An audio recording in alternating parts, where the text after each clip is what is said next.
নমস্কার আমার প্রিয় সকল বন্ধুরা, কেমন আছেন সবাই? আশা করছি সবাই ভালো আছেন, সুস্থ আছেন। আজকে সকাল থেকে কোনো কাজ তোমাদেরকে শেয়ার করতে পারিনি, কারণ একটু ব্যস্ততার মধ্যে সকালবেলা ঘুম থেকে উঠে তাড়াহুড়ো করে কাজটা করলাম। কারণ তাড়াহুড়ো করে কাজ করতে গেলে, ক্যামেরা সেট করতে গেলে তো একটু লেট হবে। তার জন্য আজকে আর ভিডিও কোনো কিছু করতে পারিনি।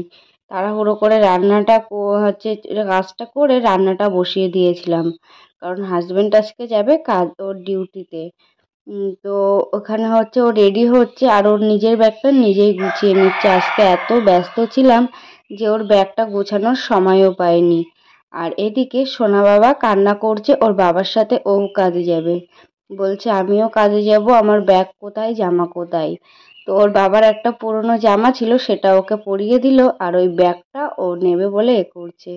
ওর বাবাকে বলছে ওই বড় ব্যাগটা তুমি নাও আর ছোট ব্যাগটা আমি নিই। তো আমি সোনা বাবাকে শুনলাম যে বাবা তুমি কাজে যাচ্ছ, আমার জন্য কি নিয়ে আসবে? তো বলছে মা তোমার জন্য শাড়ি নিয়ে আসবো, কারণ আমার শাড়ি আগের দিন ছেঁড়া দেখেছে। তো বলছে ভালো শাড়ি নিয়ে আসবো। খুব দুষ্টু জানো তো, ভীষণ কথা জানে, আর ভীষণই একটা পাকা বুড়ো। তো ভগবানের কাছে সবসময় কামনা করি আমার সন্তান আর স্বামীকে যেন সব ভালো রাখে, আর আমার এই সংসারটাও যেন ভালো থাকে সব সময়। তো এই আর কি। তো আজকে সকাল থেকে কোনো ভিডিও ক্লিপ তোমাদেরকে দেখাতে পারিনি। তারপরে একটু দেখলাম বাইরে ঝাঁ চকচকে রোদ করেছে, তো আমি জামা কাপড়গুলো কেচে নিচ্ছি। এই 4-5 দিন ধরে বৃষ্টি হয়েছে, অনেক জামা কাপড় লাট হয়েছিল। তো এগুলো না কাচলে গন্ধ হয়ে যাবে বলে আজকে যেই একটু রোদ দেখলাম সেই কেচে দিয়েছি। তো আজকে সারাদিন বৃষ্টি হয়নি, আগামীকালের কথা বলছি, রবিবারের কথা বলছি। রবিবারে কোনো বৃষ্টি হয়নি, বেশ ভালোই রোদ হয়েছিল, আর আমার সব জামা কাপড়গুলোও শুকিয়ে গিয়েছিল। আর একটা কথা আমাদের বন্ধুদেরকে না বললেই নয়। তো সে কথাটা হচ্ছে, অনেক বন্ধুরা আছে যারা আমাকে কমেন্ট করে আর আমাকে বলে যে আমাকে একটু সাপোর্ট করো দিদিভাই, আমিও তোমাকে সাপোর্ট করব। এরকম অনেকেই বলে। আমিও যখন নতুন নতুন চ্যানেল খুলেছিলাম তখন আমিও অনেককে এমন কমেন্ট করতাম। তো আমি তাদেরকে বলছি যে তোমরা এমন করে তোমাদের নিজেদের চ্যানেলটা নষ্ট করো না। কারণ তুমি যখন তাদেরকে বলছো তুমি সাবস্ক্রাইব করে দাও, আমিও সাবস্ক্রাইব করে দেবো, সে কিন্তু তোমার কথা মতন তোমার চ্যানেলটা সাবস্ক্রাইব করে দিচ্ছে। কিন্তু সে কিন্তু তোমার ভিডিওটা দেখছে না। এবার যদি তোমার ভিডিওটি না দেখে, তাহলে তোমার সাবস্ক্রাইবার করেও যদি তোমার ভিডিও না দেখে, তাহলে কিন্তু চ্যানেলটা ডাউন হয়ে যায়। তুমি এগুলো ফোনে দেখবে, অনেক চ্যানেল আছে এসব বিষয়ে কথা বলে, টেক চ্যানেল। সেই টেক চ্যানেলগুলোকে ফলো করবে, দেখবে বুঝতে পারবে। আর তোমার তো মেন হচ্ছে ওয়াচ টাইম। তোমার যদি 1000 সাবস্ক্রাইবার কমপ্লিটও হয়ে যায়, তোমার ওয়াচ টাইম যদি পূরণ না হয়, তাহলে তুমি মনিটাইজ করতে পারবে না। তার জন্য বলছি তুমি যতটা পারবে নিজের থেকেই করো, তাহলে দেখবে তুমি কোনো না কোনো একদিন সাকসেস হবে।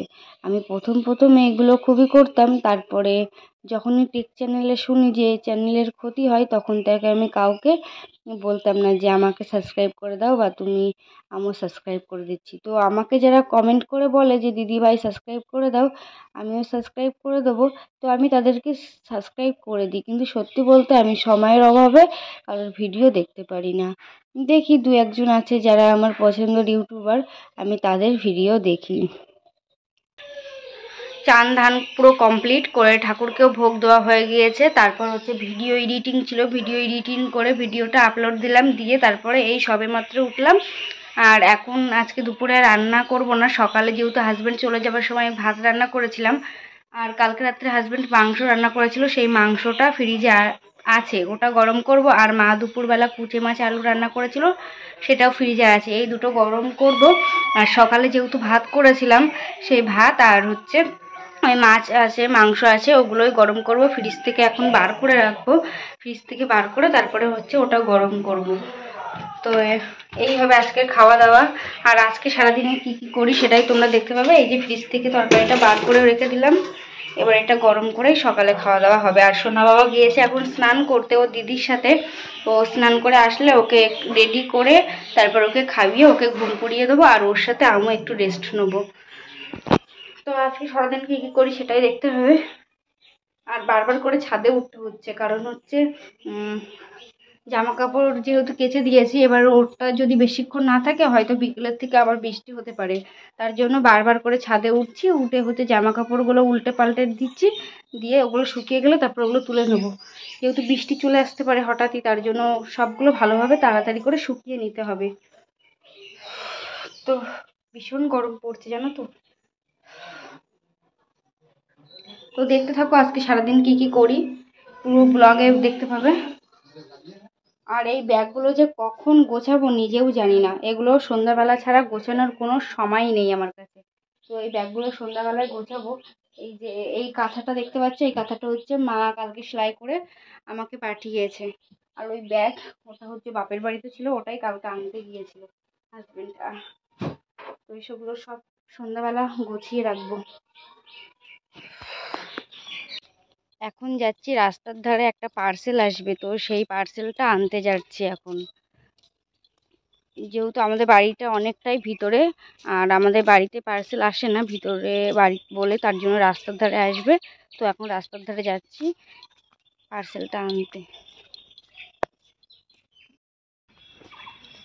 আর পার্সেলার চলে এসেছিলো, তো এসে উনি অনেকক্ষণ ধরে আমাকে ফোন করছিল বারবার করে।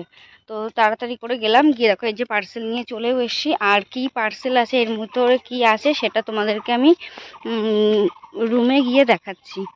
তো এর ভিতরে কি আছে। নিজের জন্য এই জীবনের ফার্স্ট টাইম কিছু কিনলাম, তো সেটা আবার মেকআপ। আমি সত্যি বলতে আমার জীবনে আমি কোনো দিন মেকআপ কি জিনিস করিনি আর পারিও না। তো এই প্রথম একটা কিনলাম, কারণ সামনে একটা বিয়ে বাড়ি আছে, তো সেখানের জন্য একটা মেকআপ অবশ্যই লাগবে।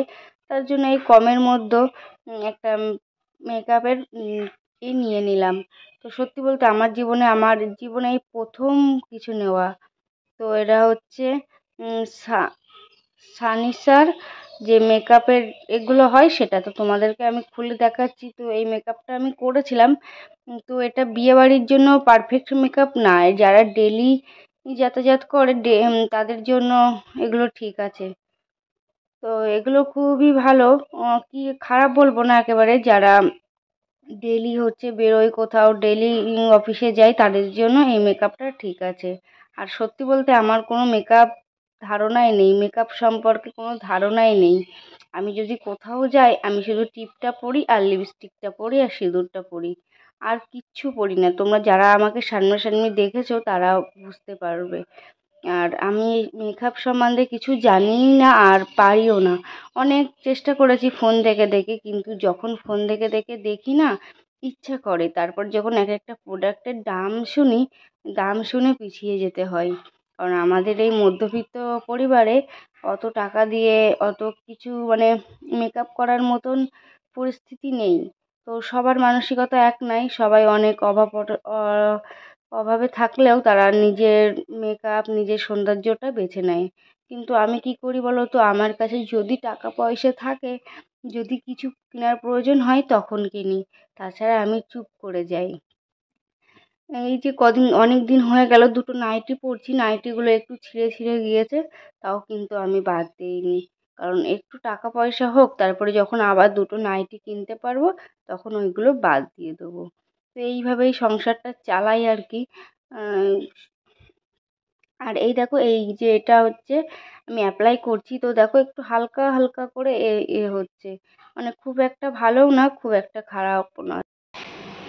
ঘুম থেকে উঠে ঘর বারান্দা সব ঝাড় দিয়ে সবেমাত্র এখানে বসলাম। আর এখন ভীষণ হাওয়া ছেড়েছে আর মেঘলাও করছে, মনে হচ্ছে যে আজকে রাত্রেবেলা জল হতে পারে। ভীষণ হাওয়া ছেড়েছে, দেখো তোমাদেরকে আমি ব্যাক ক্যামেরায় দেখাচ্ছি, প্রচণ্ড জোরে হাওয়া ছেড়েছে এখন।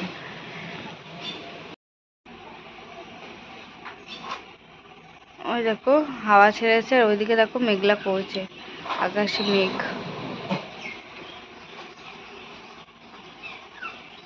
আর এদিকে দেখো আমি হচ্ছে সোনা বাবাকে রাত্রেবেলা মানে সন্ধ্যাবেলা বই পড়াচ্ছিলাম, আর আমার গলাটা কেমন ফুলে যাচ্ছে।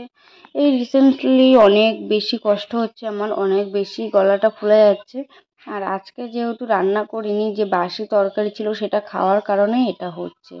তো অনেক অনেক কিছু নিয়ম মেনে চলতে হবে, সেটা আর হয়ে উঠছে না।